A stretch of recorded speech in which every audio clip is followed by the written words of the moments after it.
Hello everyone, welcome to another video of Figures of Speech presented by me Achal Jain.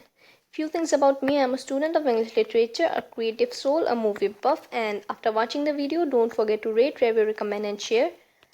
We have already learned what figures of speech based on similarities are, and here we are with new topic, figures of speech based on utterance. Let me brief you all a little bit about figures of speech based on utterance, what utterance is basically. So very often units of sound are repeated, especially by poets. It can be any unit, any unit of sound. It can be a vowel of a consonant sound, or the consonant sound, the entire syllable, or a word or phrase, a line, or even groups of line may be repeated. Anything can be repeated. So this serves a variety of purpose, be it lending emphasis or sounding pleasant to the ears or giving structure to the writing. So this is what figures of speech based on utterance are. It is again subcategorized into 5: alliteration, assonance, consonance, onomatopoeia and homophones. About homophones we have talked a little bit in one of the previous videos, but we will be talking about homophones at depth in our next video. So let's learn what alliteration and assonance are in this particular video. Let's begin with alliteration. It is a stylistic literary device, and the repetition of the sound of the first letter in a series of multiple words is what alliteration is. So you can see this example I've given here: attention, alliteration here. You can see attention, alliteration here. Both these three words have the alphabet A at the beginning of them, and the stress we put on pronouncing the words attention, alliteration ahead. So it becomes an example of alliteration. So alliteration is the stress on the sound of repeated alphabet. So alliteration ahead, attention, alliteration ahead.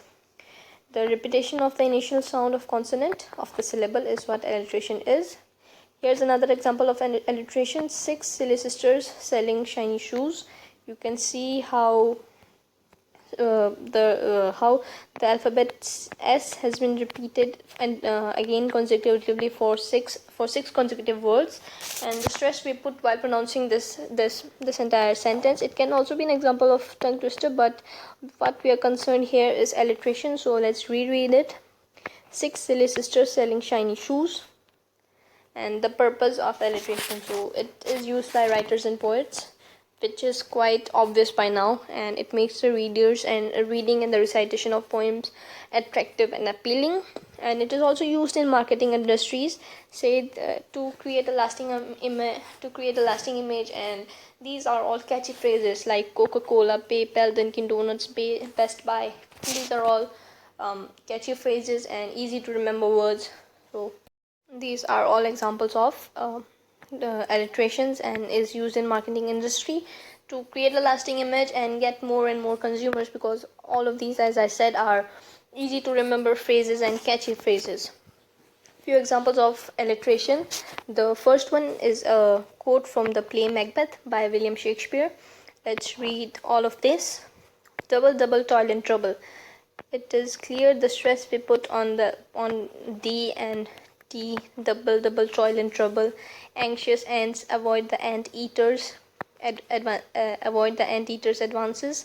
Squawking seagulls swoop on sunbathers. The wild winds whisked to the west. Zebras zigzagged through the zoo. You can see Z here, W here, S here, A here, and T here. The stress and the repetition we have throughout all these examples and statements. So you have to test. Here's the test. You have to figure out which of the following is the correct example, is or are the correct examples of alliterations. You can pause. Let's begin. Billions of blue blistering barnacles. This is a correct example of alliteration, because you see the repetition of the alphabet B here. Sparkling spider webs spun by specialized specimens. The repetition of the alphabet A and the stress used while pronouncing it. This is also a correct example of alliteration.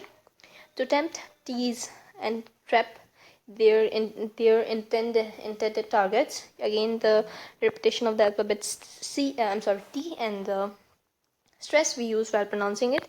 Commute from one place to another by bus. This is clear that it's not an example of alliteration. Writers weave their witty, wonderful words into webs. So we have here 4 more examples of alliterations, and I'm sorry, not this one, this and this. So this is not an example of alliteration. I really hope you have got it right. Let's move on with another topic, assonance. It is the repetition of vowel sounds in words close to each other. So let's read this statement. The fat cat sat on the mat. Fat cat sat mat. So these are four words in which we find the repetition of the vowel sound. In the repetition of the vowel sound, fat, cat, sat, met, by the end of each word we stress while pronouncing at. So it's the resemblance of sound syllables between nearby words and resemblance of sound between syllables and particularly rhyming between two or more stressed vowels. So this is what assonance is. Few more examples of assonance. The rain in Spain falls mainly in the plains. Another example, alone, alone, all alone, on my own, without a bone, moan. So you can see that alone, alone, all alone. The stress by the end of each word, on my own, without a bone, moan. Again, this is a dog weeping for being alone, and also he doesn't have a bone. And again, this is a very famous quote from With Love by Thin Lizzy. I mean, the character is Thin Lizzy who speaks this out.